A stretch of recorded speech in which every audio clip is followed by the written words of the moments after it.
পরীক্ষা দিয়ে দিয়েই নিজেকে প্রমাণ করতে হবে। আর এক একজনের পরীক্ষাটা এক এক রকম, কারো পরীক্ষার সাথে কারো পরীক্ষার কোনো মিল থাকবে না।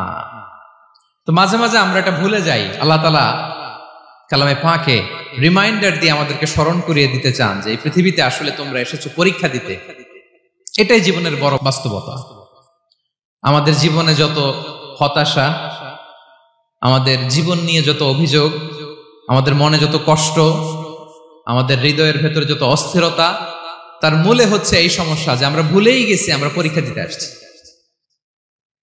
এটা যদি ভুলে না যান, এটা যদি আপনার মাইন্ডসেটে থাকে যে পুরো জীবনটা একটা পরীক্ষা, তাহলে দেখবেন কোনো কিছু আপনাকে কাবু করতে পারবে না। আপনি হতাশ হবেন না, জীবন নিয়ে আর অভিযোগ থাকবে না, আপনি ভেঙে পড়বেন না, সব অভিযোগ হতাশা দূর হয়ে যাবে।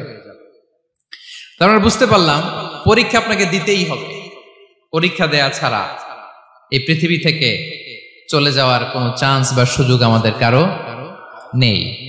সূরাতুল আনকাবুতে আল্লাহ তাআলা এই কথাটা আরো চমৎকার ভাবে বলেছেন। আল্লাহ তাআলা ইরশাদ করছেন, আহাসিবান নাসু আইয়ুতরাকু আইয়াকুলু আমান্না ওয়া হুম লা ইফতানুন ওয়ালাকাদ ফাতান্নাল্লাযীনা মিন ক্বাবলিহিম ফালা ইয়া'লামান্নাল্লাহু আল্লাযীনা সাদাকু ওয়ালা ইয়া'লামান্নাল কাযিবিন। আল্লাহ বলেন, মানুষ কি ভেবেছে সে শুধু বলবে আমি ঈমানদার আর তাকে আমি জান্নাতে ঢুকাই দিব? না, কখনো না, কোশ্চিন কালেও না। বরং পূর্ববর্তী কালে যারা পৃথিবীতে এসেছিল তাদেরকে আমি পরীক্ষায় নিয়েছি, পরীক্ষা করেছি, এবং তাকেও ঈমানের প্রশ্নে সে সত্যবাদী না মিথ্যাবাদী পরীক্ষা দিয়ে দিয়ে নিজেকে প্রমাণ করতে হবে। ঠিক কিনা বলেন? পরীক্ষা দিয়ে আপনাকে প্রমাণ করতে হবে। এবং এই পরীক্ষার ব্যাপারটা, এটা যে শুধু আমরা সাধারণ মানুষ আমাদের জীবনে দুঃখ বিপদ পরীক্ষা এমনটা না। এই পৃথিবীর সবচাইতে শ্রেষ্ঠ মানুষ যারা ছিলেন তাদেরকে আল্লাহ পরীক্ষা নিয়েছেন। বলেন তো, এই পৃথিবীতে সবচাইতে শ্রেষ্ঠতম মানুষ কারা? সবচাইতে শ্রেষ্ঠ ভালো মানুষ কারা ছিল পৃথিবীতে? বলেন তো, নবীরা। আওয়াজ করে বলেন তো কারা? তো বলেন তো, নবীদের জীবনে পরীক্ষা ছিল কি ছিল না? হ্যাঁ ছিল। বেশি না কম? বিষ্ণু ইসলামকে জিজ্ঞাসা করা হলো, আইয়ুন নাসি আশাদ্দু বালাআন ইয়া রাসূলুল্লাহ, হে আল্লাহর রাসূল, এই পৃথিবীতে কাদের জীবনে পরীক্ষা বেশি? বিষ্ণু ইসলাম বললেন, আল আম্বিয়া, নবীদের জীবনে। আল আম্বিয়া সুম্মাল আমসাল ফাল আমসাল, সবচাইতে জীবনে পরীক্ষার সম্মুখীন সবচাইতে বেশি হয়েছেন নবীরা। তারপরে নবীদের পরবর্তী অবস্থান যাদের, সিদ্দিকিন যারা, সোহাদা যারা, সলিহিন যারা, আল্লাহওয়ালা যারা, তাদের জীবনে পরীক্ষা বেশি। ইউবতালার রাজুলু আলা হাসাবি দীনি, ব্যক্তির দিনদারি যত বেশি তার জীবনে আল্লাহর পরীক্ষাও তত বেশি। আপনি আল্লাহওয়ালা হবেন, আপনার জীবনে পরীক্ষাও অনেক বেশি। এজন্য ইমানদার হওয়া যেমনি মর্যাদার, ইমানদারের জীবনে পরীক্ষাও হবে অনেক বেশি।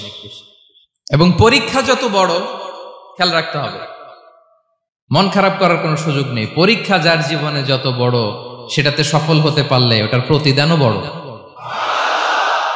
পরীক্ষা যত বড়, এটাতে সাকসেস হইতে পারলে এটার রিওয়ার্ডও তত বড়। বিষ্ণু ইসলাম বলেন, ইযামুল জাযাই মাআ ইযামিল বালা, বালা যত বড় জাযাও তত বড়, প্রতিদানও তত বড়।